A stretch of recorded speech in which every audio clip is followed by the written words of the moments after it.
Hi, welcome to Richard Cabile YouTube channel, and for today's tutorial, I will be teaching you on how to silence notifications from contacts in work focus on iPhone X. But first, kindly subscribe to this channel and don't forget to hit the subscribe button and the bell to notify you for the new updates. And let's start. Using your iPhone X from your home screen, first go to Settings. Then in the Settings, scroll down and click the Focus.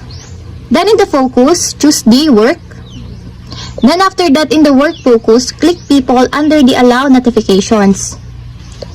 Then after that is you will see that the silence notifications from is disabled. Then all you have to do is just click this to enable until there's a check mark on the side.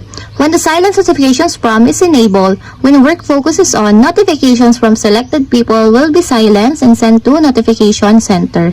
And that's it. We have successfully silenced notifications from contacts in work focus on iPhone X. If you have a question, kindly comment down below and don't forget to hit the subscribe button and the bell to notify you for the new updates. And thank you for watching!